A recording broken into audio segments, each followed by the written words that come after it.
قل هذه سبيلي أدعو إلى الله على بصيرة أنا ومن اتبعني وسبحان الله وما أنا من المشركين.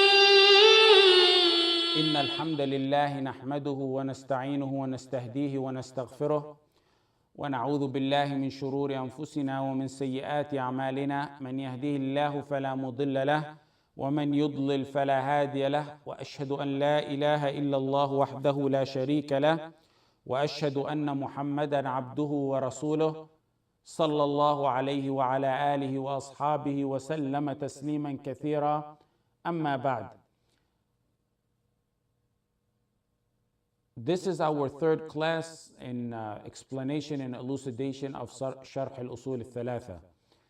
The previous two classes we finally completed Bismillah ar-Rahman ar-Rahim, and I promise you inshallah to speed up the pace a little bit.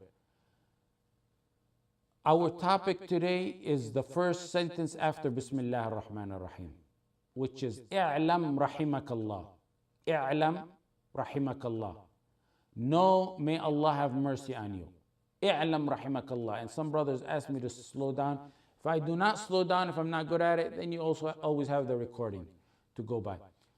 The word i'lam with its variations is mentioned in the Quran 779 times. We're talking about our first point, the importance of i'lam, knowledge, or i'lam, the word i'lam in the Quran. When you look at the story of Adam alayhi salam in Surah Al-Baqarah, and you analyze it, you will see something within the story of the first creation, Adam alayhi salam. Look at it. It's in Surah Al-Baqarah, verses 30 to 34.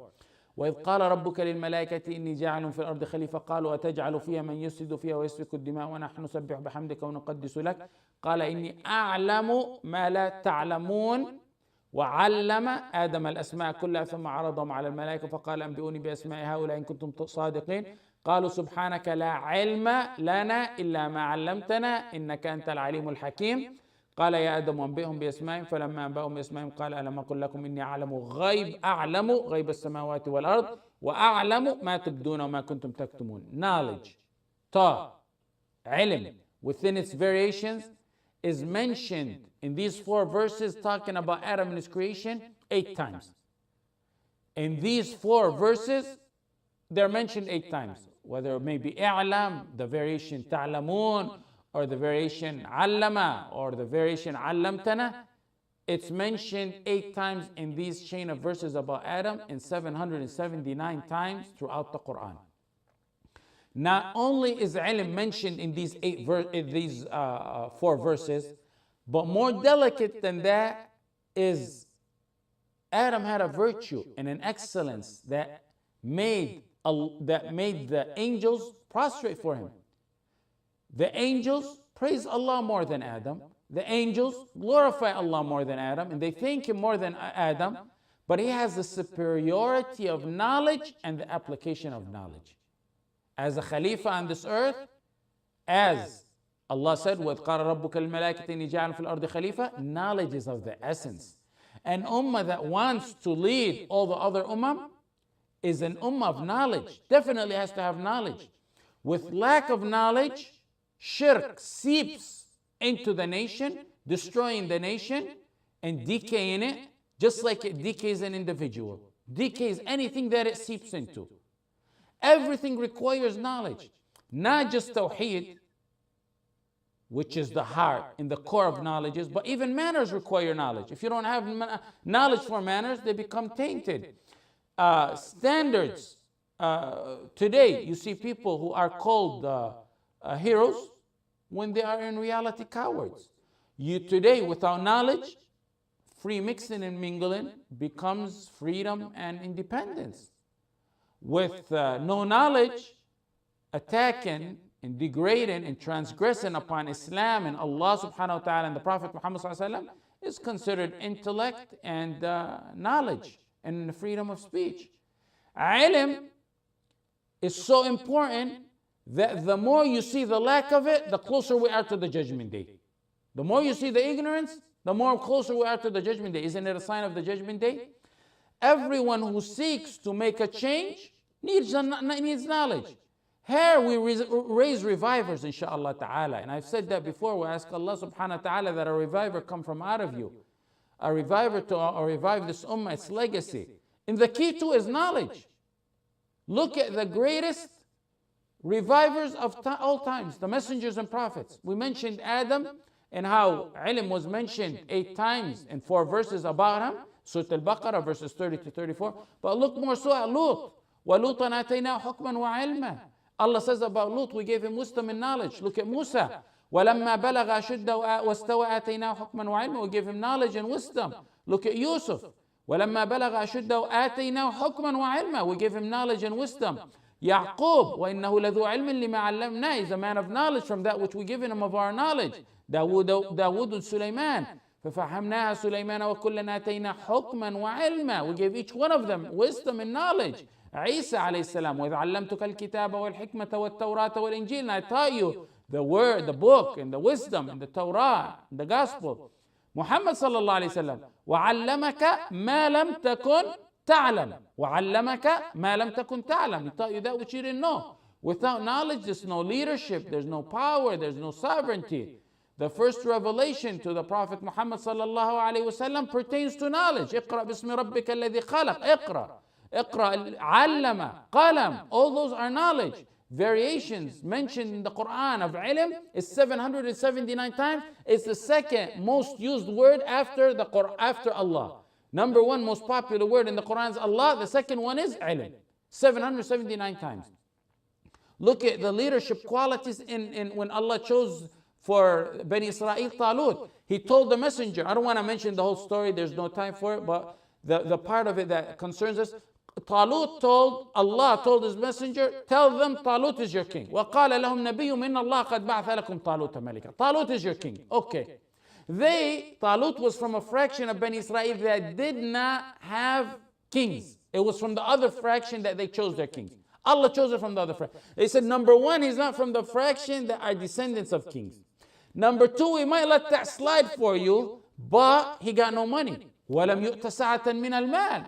So they went back and forth with their messenger. We don't accept this man as our king. We don't accept Talut. He doesn't got no money. He's not from the fraction. And then as the feud is going on, Allah reveals to his messenger to tell them, إِنَّ اللَّهَ اصْطَفَاهُ عَلَيْكُمْ. Allah chose him for you. That's it. That's the end of it. But why? Why did Allah choose him? Look in the Quran what it says. Look at his characteristic. وَزَادَهُ بَسْطَةً فِي الْعِلْمِ وَالْجِسْمِ. إِنَّ اللَّهَ اصْطَفَاهُ عَلَيْكُمْ وَزَادَهُ بَسْطَةً فِي الْعِلْمِ. He got more knowledge and power than you. Knowledge and power, characteristics of a true strong nation. Even among the jinn, knowledge is praised and they're considered higher ranking. Look at when Sulaiman wanted to get Balqis's palace. The first one, قال عفريت من الجن. Ifrit said, I'll get it for you before you get up. And the other one said, قال the one knowledgeable. Allah says, قال الذي عنده علم من الكتاب. I'll get it before you blink. He's the knowledge, he was chosen. In fact, when everything was done with Balqis, the final thing he said, Sulaiman, وَأُوتِينَ الْعِلْمَ. And we were given knowledge. وَأُوتِينَ الْعِلْمَ مِنْ قَبْلِهَا وَكُنَّا مُسْلِمِينَ. Next point, the definition of knowledge. Knowledge or ilm means to comprehend the reality of something as it truly is with certainty. Comprehend something as it truly is with certainty. When he says i'lam, he's saying teach. He's preparing you to hear some kind of important knowledge. It's used when there's some important knowledge coming. And it's used when there's something important, and here it's the most important knowledge, which is TAWHEED. Of course, what the author is talking about is the 3 essential matters of the fundamental principles of Islam. So these are important matters that he's raising awareness. Listen up. The next point is the word i'lam. The word i'lam, does it go for humans and animal or just for humans? Really, this is a point, linguistic point. Only people who are into linguistic matters really would appreciate. But I wanted to mention it because of some hadith in there that I like to mention. you'll get the hadith out of them and you'll know that they're authentic, and you'll get that more than you'll get the point of this matter. I'lam, the linguistic scholars mentioned, is usually for someone who comprehends, of course. You don't tell a wall, you tell a wall I'lam. Some scholars went into depth in saying sometimes, yes, a wall and a rock and a tree are taught. And you can tell them I'lam and you can teach them. So whoever shows or whatsoever shows signs of being susceptible of learning, you can say I'lam and you can teach. The stone that ran away from Musa's stone, and this is one of the hadith that I wanted to mention. Musa was a very modest man, because I want to mention it because I've heard those who say that it's weak, and actually it's in Bukhari. He used to keep himself covered. None of his body was seen because he was extremely a modest man. Unlike what the children of Bani Israel used to do in bathing together. Some of the children of Bani Israel said he conceals himself because he got a disease. He got some defect in him. He got leprosy, he got hernia. In Arabic it's called udra. He has some kind of defect in him. Allah wanted to clear Musa alayhi salam. So one day while he was alone, he put his clothes under a stone and he went to bathe in seclusion. When he came back out, the stone, when he finished taking the bath and he went to get his clothes, the stone took his clothes and ran off with it. The stone took it and fled. Musa picked up his staff and ran after the stone. And he began to say, and this is the point of this for this matter, Thawbi hajar, thawbi hajar. My garment stone, my garment stone. Meaning, give me back my clothes, give me back my clothes. He ran until he reached the company of Bani Israel who were gathered. And they seen him naked. They saw him naked and they saw that there was nothing wrong with him. And that was solid proof that they were wrong and they had wronged him. They cleared him of that which they accused him. The stone stopped. Musa took his clothes. Then he took his staff and then he began to hit the stone. This is the second point for what we're talking about. That he hit a stone. How does he hit a stone? Because when the rock, how does he talk to a stone? When the rock showed signs that it knows and it comprehends, he treated it as that. When it showed signs of comprehension, he treated it like that. This story is what Allah revealed. Ya alladhina amanu la takunu kalladhina adhaw Musa fabarra Allah mimma qalu. Oh, you who believe, don't be like those who annoyed and accused Musa, and Allah cleared him of that which they said, and he was honored by Allah.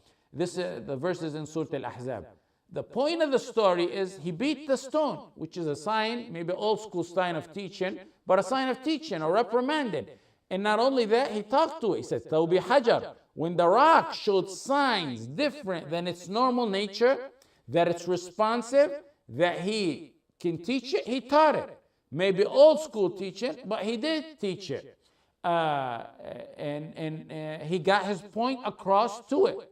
So that's what the linguistic scholars say, i'lam, or knowledge, can apply to human and other than human.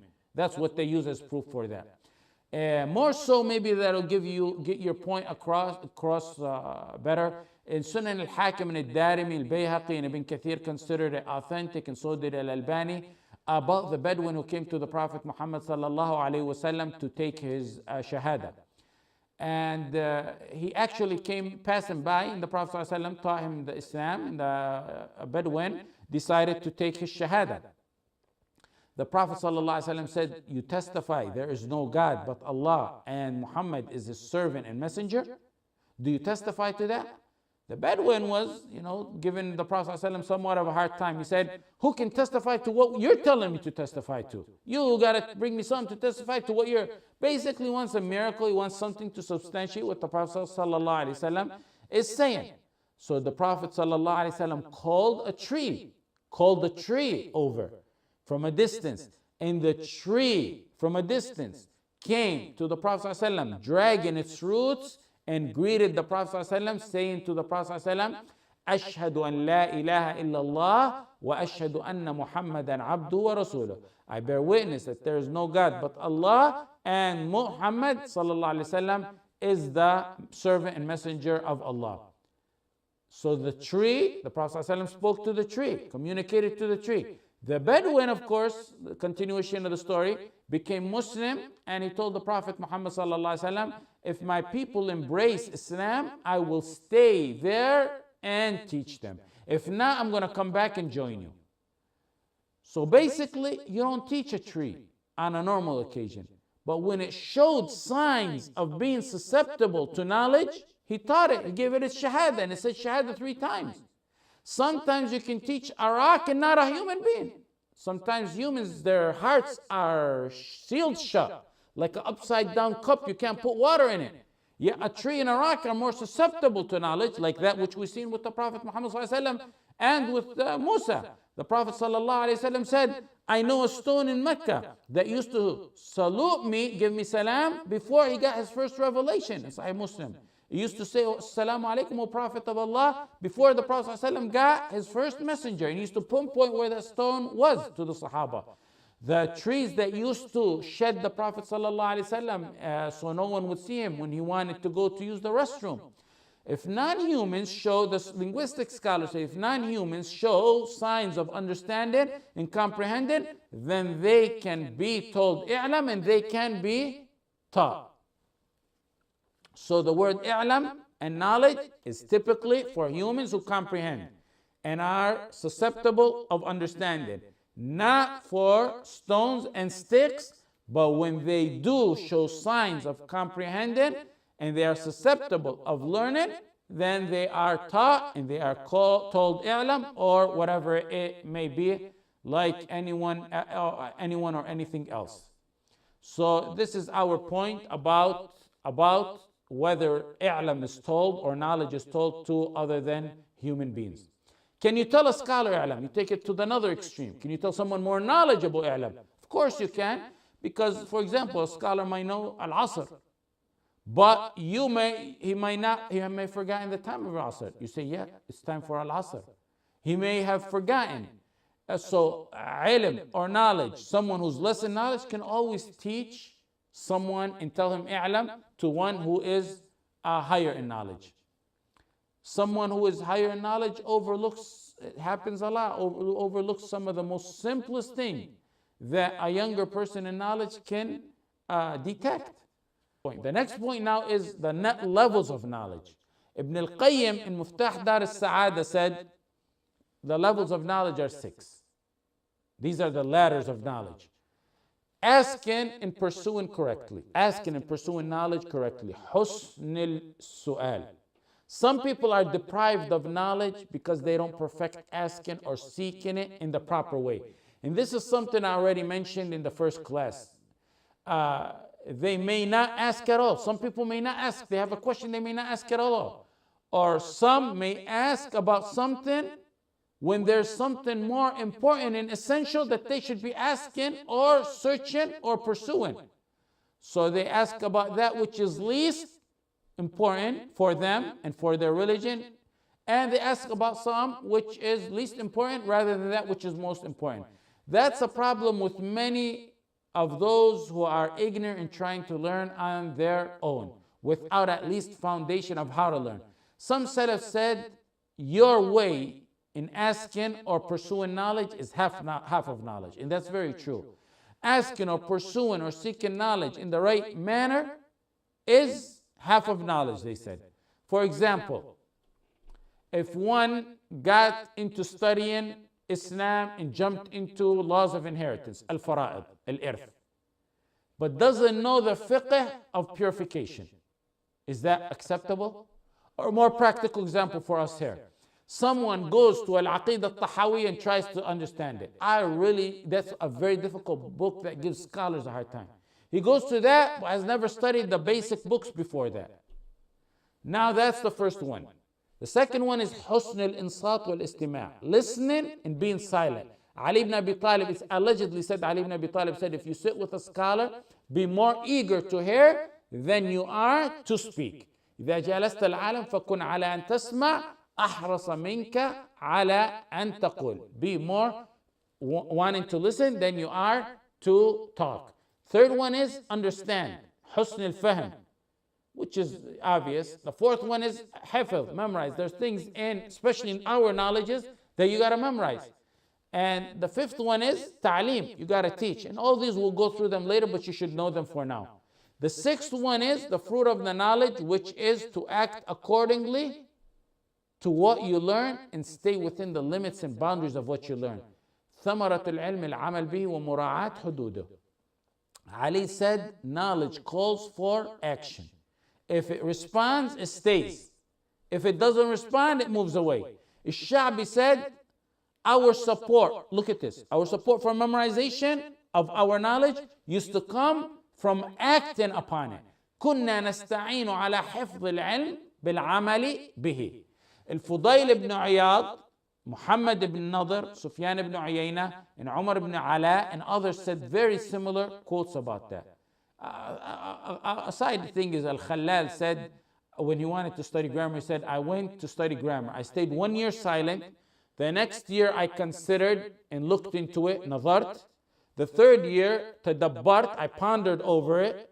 In the fourth year, I began to ask my Shaykh. So it took him 4 years before. Don't go to that level. I'm just showing you some stuff old scholars said. That's to show you the level of patience that they had also in attaining the knowledge. In that it's a structured study. It's not a sporadic thing. So he said here, i'lam. The author said, i'lam. Our next point is, i'lam, rahimakallah. We're still in the portion of i'lam. Take the honor of knowledge. And this is good for you. It'll inspire you not to ever stop learning. Anas ibn Malik radiallahu anh said, the Prophet ﷺ said, طلب العلم فريضة على كل مسلم. Ibn Majah, the Prophet ﷺ said, learning knowledge is an obligation on every Muslim. This hadith is considered weak by some because of matters within its chain, but other scholars have considered authentic, like Al-Muzzi, Al-Suyuti, and Al-Albani rahimahumullah jami'an.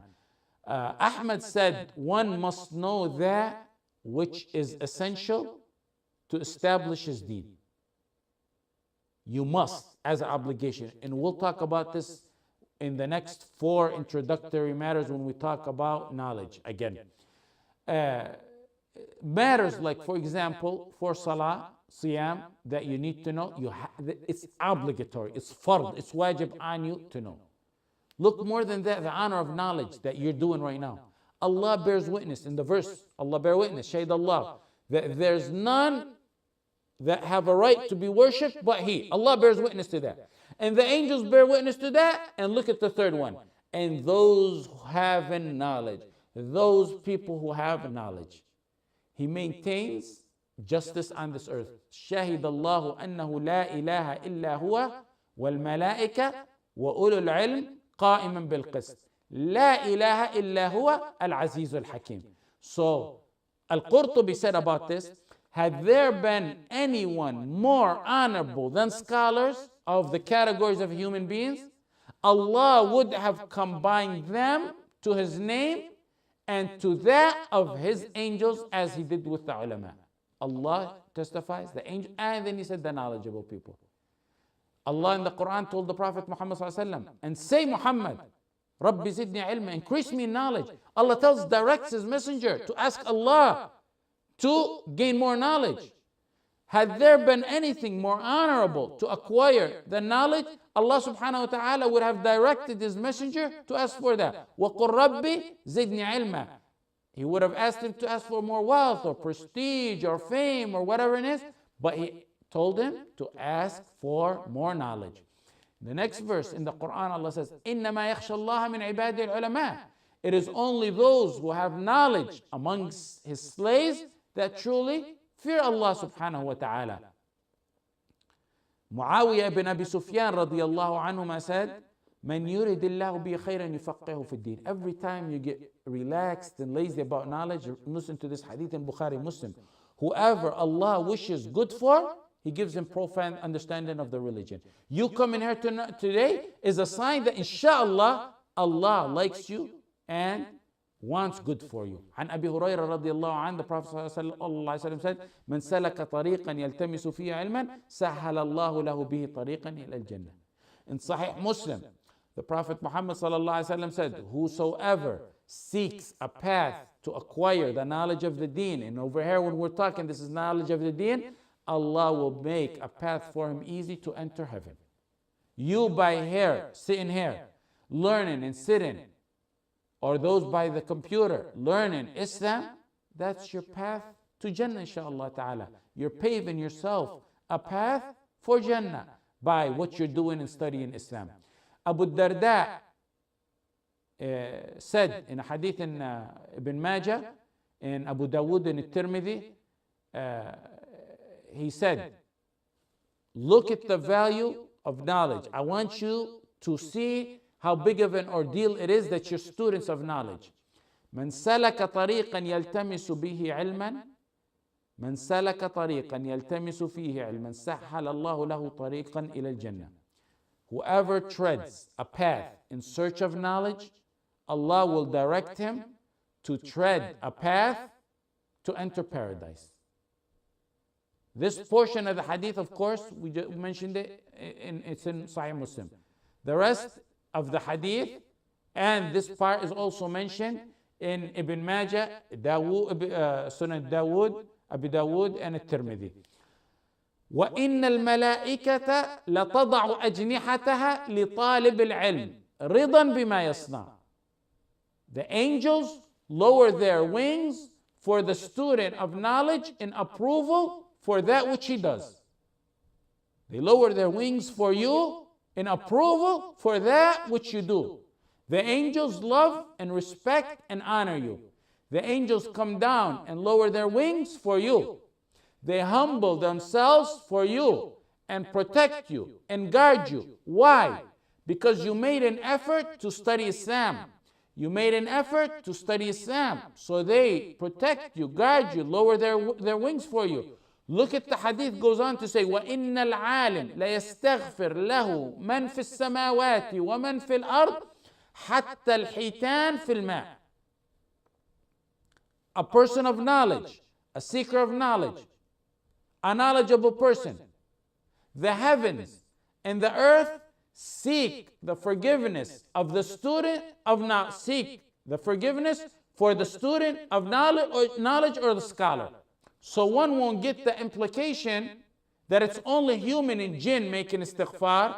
The Prophet ﷺ said, حَتَّى الْحِيتَانِ, meaning everything. Don't assume it's only human being and jinn. It's even the fish, it's even the whale, and it's everything else. If it's the deep whale and fish in the deep dark waters, it's everything else. Do you want everything to make dua for you? Continue steadfast in studying knowledge wherever you are.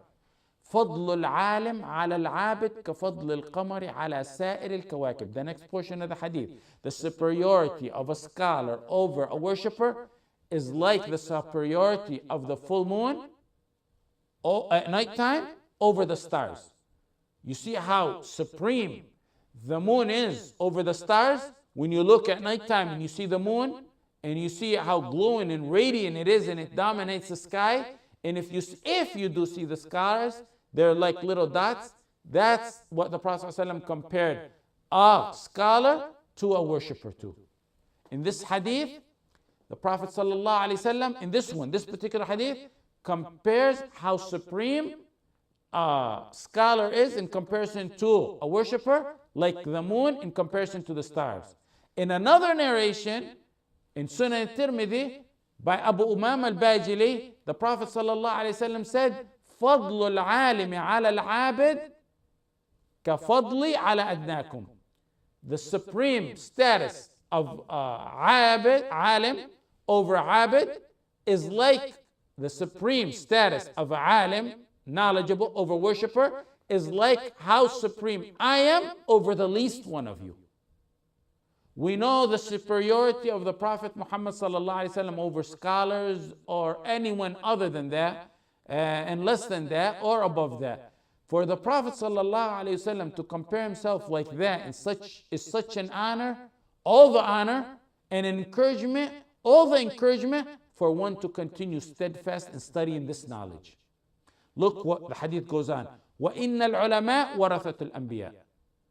Verily, the scholars are the heirs of the prophets. They're the heirs of. You want to be the heir of the Prophet? Study Islam. Honor after honor. Do you know what an honor it is to be called an inheritor or a heir of the Prophet Muhammad sallallahu alaihi wasallam? وَإِنَّ الْعُلَمَاء وَرَثَةُ الْأَنْبِيَاءِ. The Anbiya, وَإِنَّ الْأَنْبِيَاء لَمْ يُوَرِّثُوا دِينارًا وَلَا دِرْهَمًا إِنَّمَا وَرَّثُوا الْعِلْمِ فَمَنْ أَخَذَهُ أَخَذَ بِحَظٍ وَافِرٍ. The hadith goes on to tell you, verily, the prophets did not leave as inheritance dinar and dirhams. They didn't leave dollars and change. They didn't leave wealth. They left behind knowledge.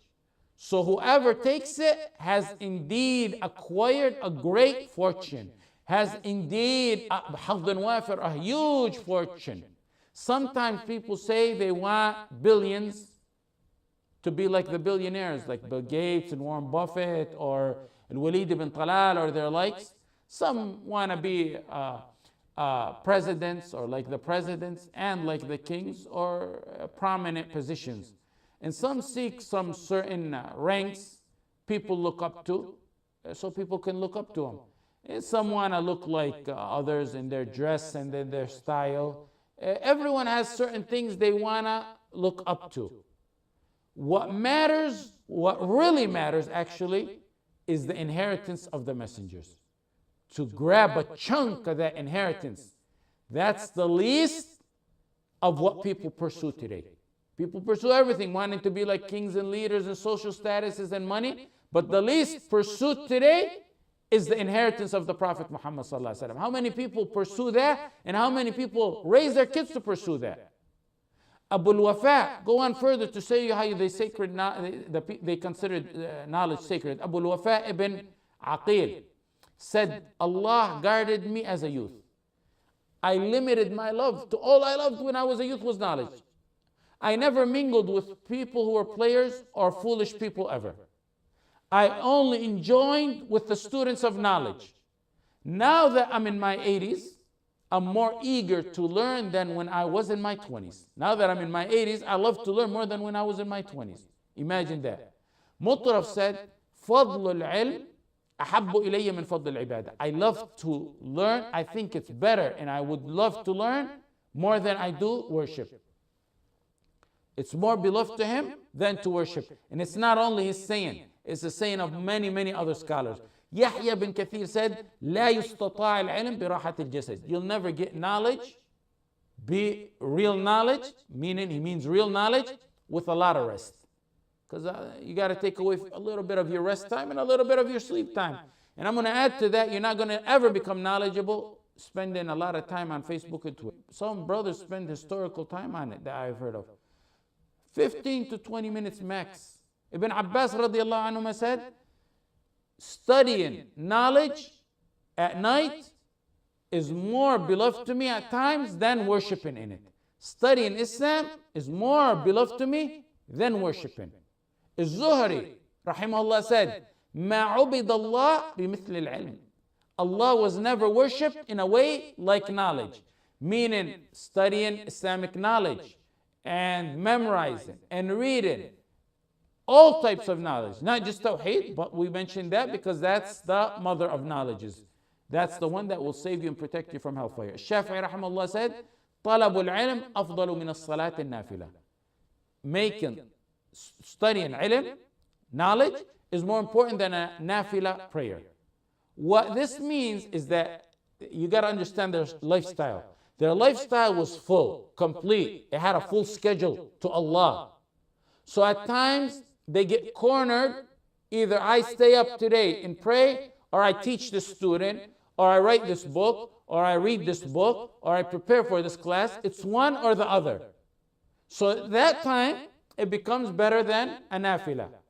But we are different. We have plenty of time that we waste, and trust me, the way we live, we can accommodate for both because our schedule's not full. We still haven't reached their rank in how they fill their schedule. This is how they sacred ilm.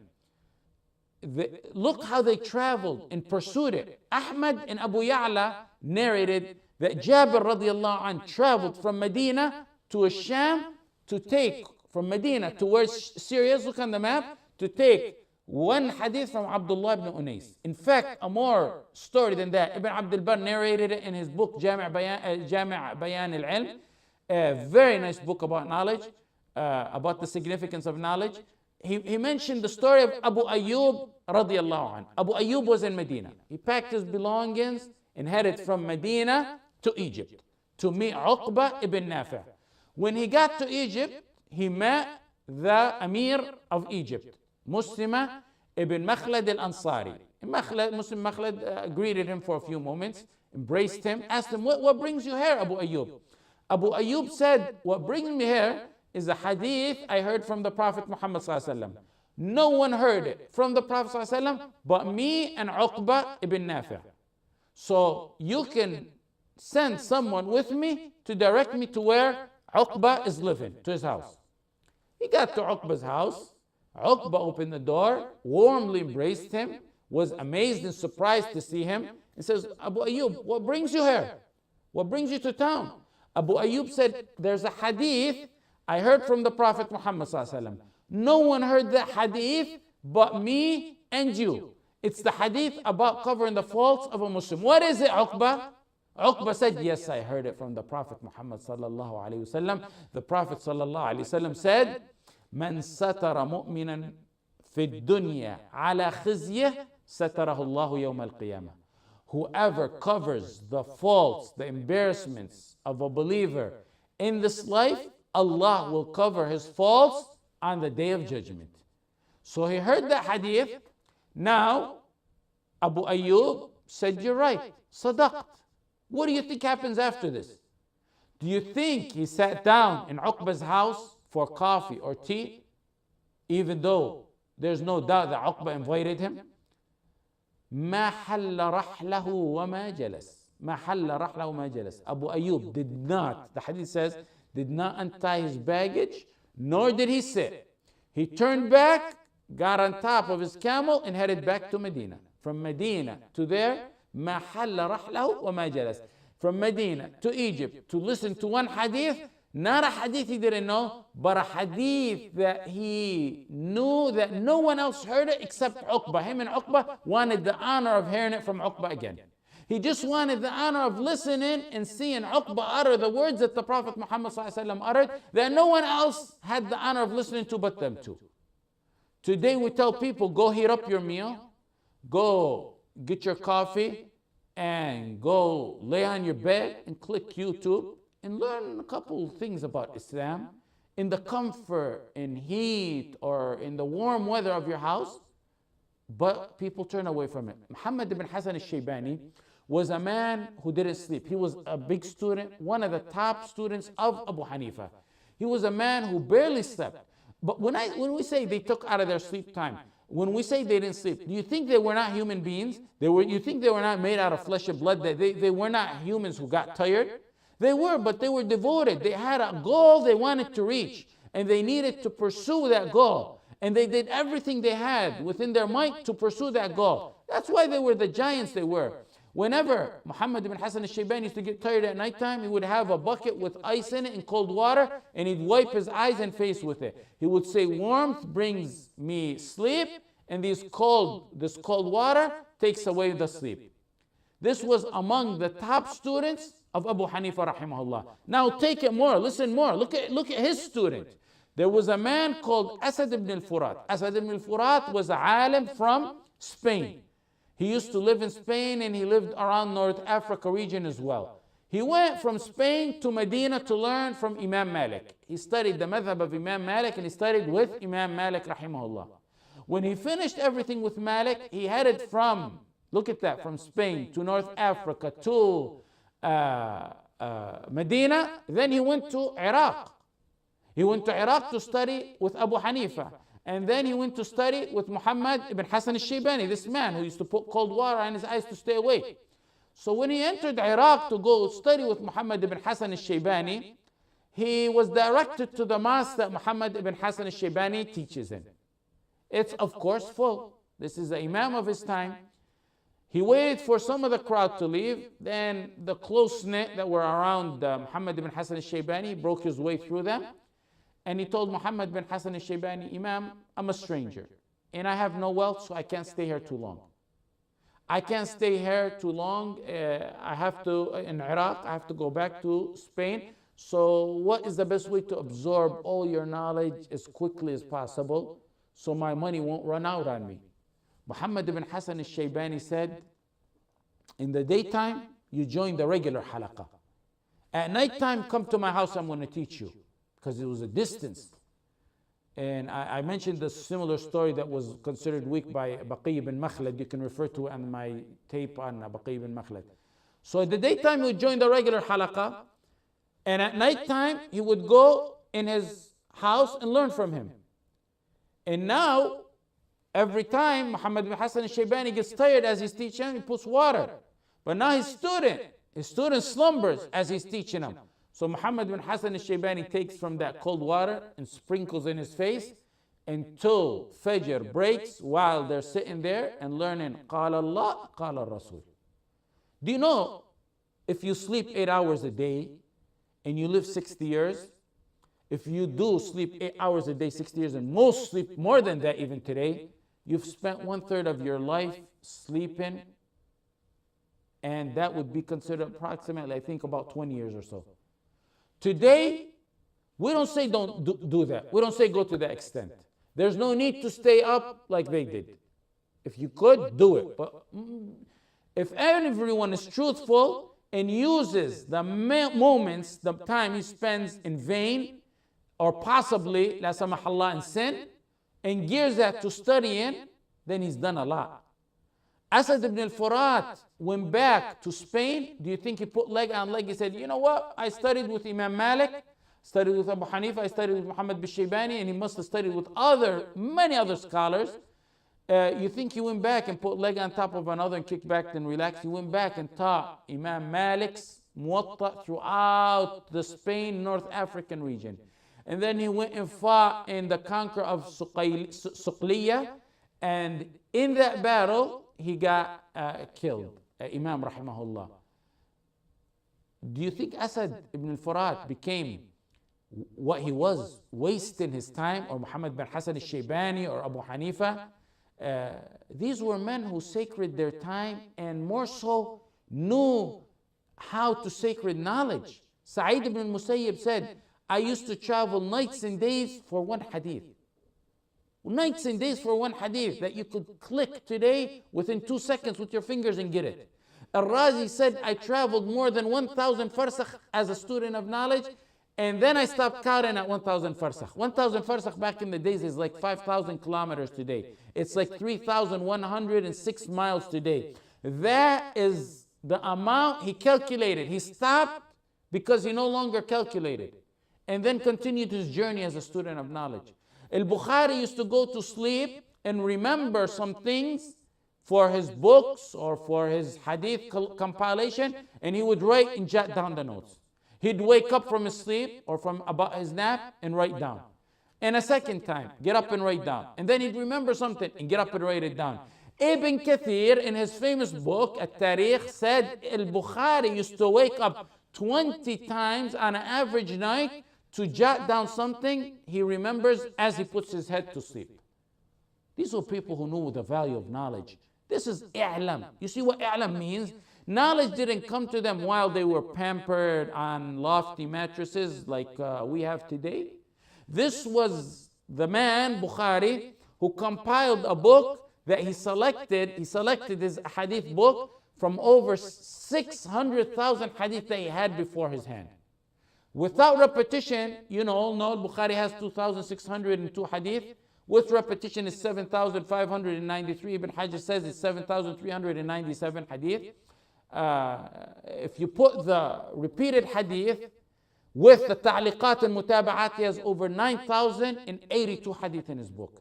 Not a single hadith did he put in there except that he prayed 2 rak'at istikhara.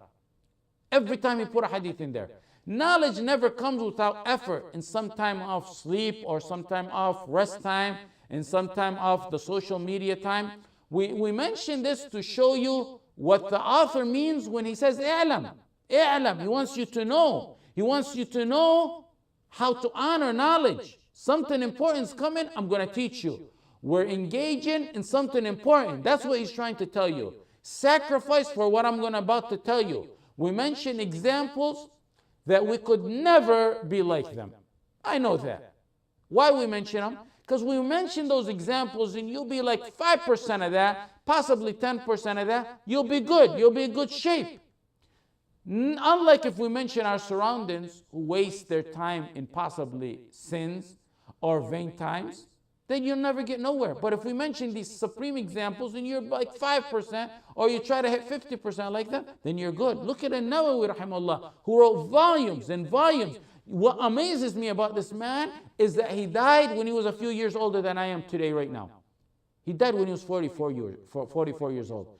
Do you know he only started writing when he was in his 30s? Spending time learning. People today just want to jump to the khutbah, give khutbahs. He started writing when he was 30s. Sharh Muslim he wrote. He wrote Riyadh al-Salihin. Sharh Muslim, that amazing, magnificent book. Riyadh al-Salihin, Al-Adhkar. His book, Al-Majmu'. His book, Al-Minhaj fi al-Fiqh. Al-Tibyan fi Adab Hamalat al-Quran. A great book on the manners of those who carry the Quran. Al-Idah. Bustan al-Arifin. Minhaj al-Talibin. Rawdat al-Talibin. He wrote Tahdhib al-Asma' wal-Lughat. He wrote Al-Taqrib. It's a summary of Ibn Salah's book on the science of hadith.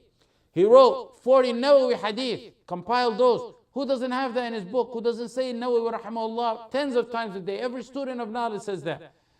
He wrote Zawa'id al-Rawda, and it's a book on usul al-fiqh. He started interpretation or elucidation on Sahih Bukhari, but he was never able to finish it. Would have been a great, magnificent book like that of Ibn Hajar on Sharh Sahih Muslim. One time he said, I spent 2 years, Ibn Nawawi said, in my life, I never laid on my side on a mattress or on a ground. So they asked him, how did you sleep in Nawawi? 2 years. Never. His side never got a mattress or a ground. He said, I used to lean, when I get tired, I used to lean over my books and take a little nap. اتكأت على بعض كتبي برها. I lean on my books for a few moments. People's goals are different. If you want to criticize them, you're going to find a childish kid who want to criticize them. But there's people's goals are different. Some people want Firdaus, some people want A'raf, some people want just the front gate of heaven. At 44, he did for the Ummah more than, I'm going to say without exaggeration, possibly millions at times than what millions did for the Ummah. Lisan al-Din ibn al-Khatib was a scholar from Spain. He lived around 1340 and he was a well-known leader and a scholar of Spain. They used to call him Dhul Umrayn, the man with a double life. You know why that name, they used to call him Dhul Umrayn, the man with double life? Because at the daytime he'd be occupied with dealing with matters and resolving issues in his country. At nighttime he would sit and write and learn. So he got a double life. He took out of his sleep time and got a double life. Again, I say we mention these examples so we can get a small percentage of like them to improve our quality and attitude towards knowledge. When he says, "I'lam," I would say get your full 8 hours of sleep. And sleep on a good, nice mattress or a waterbed. Don't lean on your books. I don't want you to do that. Just take the time off your vain time, the time you spend gossiping, the time you spend in social media, and focus it for knowledge. Mu'adh bin Jabal rahimahullah radiallahu anh died when he was 35 years old. Can you believe that? 35 years old, a man, we say radiallahu anh, and we're astonishing, the man who's a father to everyone from Yemen. Everyone from Yemen, Mu'adh bin Jabal, is in his grave getting reward for him. The tiresome and pain and Nawawi and Mu'adh went through is gone now because they're in their grave. The work remains and the reward remains. The tiresome and restless nights are all gone. When Imam Ahmad was asked, when will you rest? They seen how he was. He said, when I go in the grave. It's as if Nawawi, I imagine a Nawawi now laying in his grave with such a big smile on his face, rahimahullah. It's as if he has a smile on his face. We have, every time we say rahimahullah, he gets reward for it. Every time we use his knowledge, That's an ongoing, never-ending charity. Sadaqah jariyah. And he sits in his grave and gets all that reward. Al-Badr ibn Jama'ah said, I went to visit Nawawi one time, and I couldn't find the place to sit. When I did, he made room for me through his books. He kept searching and pursuing books. Al-Badr ibn Jama'ah said, he pursued knowledge in his books, looking in his books, like a mother would be in pursuit of a lost son of hers, looking and striving. He said, Al-Hasan al-Basri said, two people never get satisfied. A student of knowledge and a student of wealth. You never get satisfied. You always want more and more and more. That's to show you the level and patience that they had in attaining the treasure of knowledge. It's a treasure. You got to pursue it. I'lam, rahimakallah. I'lam. Sulaiman, listen to this. Sulaiman ibn Abdul Malik, the leader, the Khalifa, famous Khalifa from Bani Umayyah. He went to make Hajj, and he had two of his sons with him. He needed to ask some questions pertaining to Hajj. So everyone told him, go to Ata ibn Abi Rabah. Ata ibn Abi Rabah was a tabi' who died 114 years after the Hijrah. He was an ex-slave. He was just freed. He had a disease in his eyes. One of his eyes wasn't functioning. He used to limp, and he was black. Imagine all that. Matters the ignorant people always look down upon. He had it all in him. The ignorant people look down on all these matters, and he had all those in him. The Khalifa of the Muslim was directed to go ask that man for issues pertaining to his Hajj. When they finally found him, he was in Salah. He was standing in Salah near the Kaaba. So the Khalifa stands with his two sons, and they wait. And when he's done with the Salah, the Khalifa says, Ata, I have a question. So he's facing the Kaaba and he's behind him. The Khalifa asks him the question, an ex-slave, and his back was turned to them as if they were low, and he's the honorable. And he didn't even turn around to answer him because he doesn't need nothing from the Khalifa. The Khalifa needs him, needs a man who in every way people look down upon, the ignorant people. When Sulaiman seen this, how honorable he was and how low he was, even though he was the Khalifa, and even though he had wealth and he had power and everything, he told his two sons, Ya awladi la tanaya fi talab al-ilm. Don't be lazy in learning or attaining knowledge. Because I'll never forget how low we had to stand in front of Ata. Khalifa, going to ask someone, that's a big thing. Imagine if it's someone that was an ex-slave with a blind eye, looked down upon, the Khalifa goes to ask him. So he told his kids, never ever leave knowledge. Provision is always guaranteed, but knowledge is not. So a Khalifa has provision, but he doesn't have knowledge. That's why also we seek knowledge. Allah always guarantees you your provision. Harun al-Rashid had two sons, Al-Amin and Al-Ma'mun, that he brought a scholar called Al-Kasai known during his time to teach them. When Al-Kasai used to get to their door, Harun al-Rashid either seen or was told that his two sons, Al-Ma'mun and his brother, run to the door, open the door for Al-Kasai, take his shoe and greet him in. When Harun was told of this or he seen this, he summoned Al-Kasai to his palace, to his room. He said, Kasai, who's the most honored of people? Al-Kasai said, you, Harun al-Rashid, you're the Khalifa. You're the most honored of the people here. Harun said, no. Rather, the most honored among people is the one who the next in command to be leaders, go and open the door for him and take his shoes. Because his sons were next in command to be leaders. We need to understand the value of knowledge and the great noble mission of attaining this. Shafi'i, when he was asked how he studied and how he attained his knowledge, he said, I pursued knowledge like a mother who's seeking her only lost son. Imagine a mother with her only lost son, how she runs and chases him if he's lost. He said, I pursued knowledge like a mom does to find her son. Ibn al-Jawzi said, I stayed years desiring harissa. Harissa is the sweet we know. It's a famous sweet we know still today. He said, I desired harissa for years, but I could never eat it Because the guy who sells it by the masjid at his time would come when I have a class. And I want to go eat it, but I don't want to miss the class. In honor and reward for learning. It's deep. Learning is just not a superficial thing that you take or you do it if you got time or at your leisure of your time. Or if you got nothing better to do, you go to attend the halaqah. Look at these. Rahimakallah. Let's go now to the next word. Before we run out of time, I want to finish rahimakallah. May Allah shower His mercy on you. So the next word, i'lam rahimakallah. He means may Allah shower His mercy on you so you can achieve what you seek. May Allah shower His mercy on you so you can achieve what you seek. That's the meaning of it. It means may Allah grant you mercy to achieve all that is good for you. And to keep you away from that which is evil. That's what He means when He says, rahimakallah. It means, may Allah forgive your past.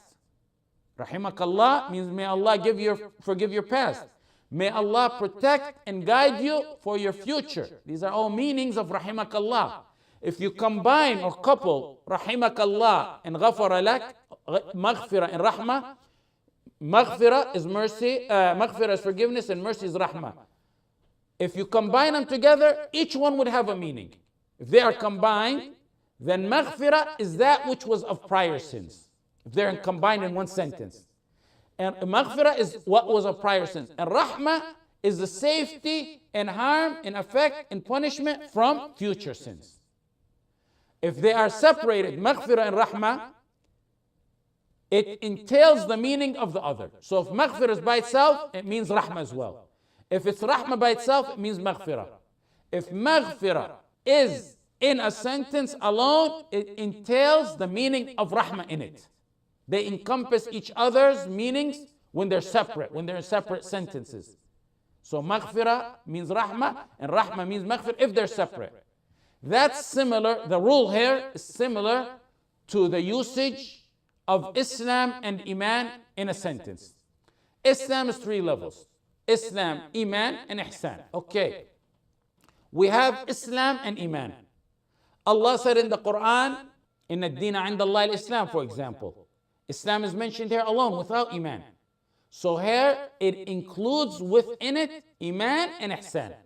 It includes Iman in it. It's mentioned alone in the sentence. In another verse, Iman is mentioned alone. قالت الأعراب آمنا. It's mentioned, Iman is mentioned alone. So Iman here includes Islam and Ihsan in it. If they are mentioned, Iman and Ihsan, Islam and Iman, if they're mentioned together in one sentence, then each word entails a different meaning. If only one of them is mentioned, then each one encompasses the meaning of the other. You see that rule? Same applies with our situation here. Maghfirah and rahmah. Next point. Do you say rahimakallah to a non-Muslim? Over here he said rahimakallah because he's trying to teach. If you're going out to give da'wah, do you go tell a Muslim, a non-Muslim, you're giving da'wah, may Allah have mercy on you, or any non-Muslim for that matter, a relative or any non-Muslim? Let me say this. Number one, there's no difference of opinion among scholars that one cannot pray for forgiveness and mercy for a non-Muslim who dies in that status, a kafir. You can't make dua for him, may Allah have mercy on him. In Nawawi said, in Al-Majmu' in the 5th volume, there's a ijma', there's a consensus on this. Ibn Taymiyyah, rahimahullah, said, there's an ijma' on this that is prohibited, and that's in the 12th volume of Al-Fatawa. As to one who is alive, if one is alive, there is some comments on this, and let me clear it up. When a modernist or ignorant reads it in some of the old books, they'll say, look, so-and-so said it's okay to make dua with mercy to a kafir that's living. And then they might even tag on it a kafir who's dead too, the way the speed, at the rate they're going. That's a reason to show knowledge must be taught by shuyukh. Because sometimes you're going to see in a book, for example, the word makruh, dislike. In some shuyukh, some ulama consider what they say dislike haram. but that you always use dislike. And how would you know that if someone didn't tell you, as a principle of this Shaykh, he said dislike? Imagine reading adultery, fornication is disliked, or alcohol is disliked. What that Shaykh means has a rule, dislike is haram.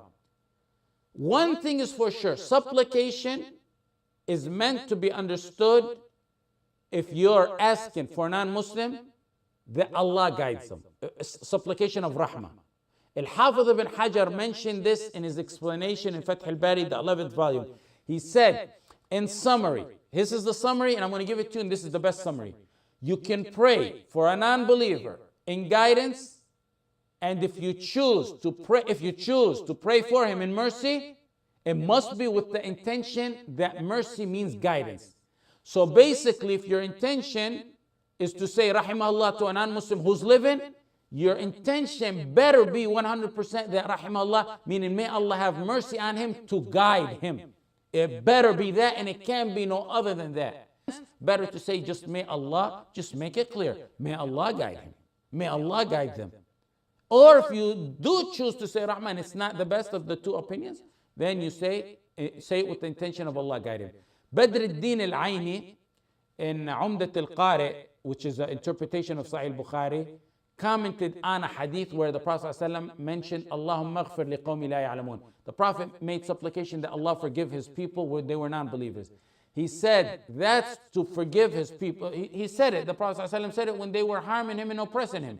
Badr al-Din says that means to grant them guidance to Islam, which will cause them to be forgiven if they do become Muslim. So you have to understand what the ulama are talking about. The next point, rahimakallah. Why did he say rahimakallah? Why did he say i'lam rahimakallah? This was a trend used by wise, knowledgeable ulama. They used these kind of sayings.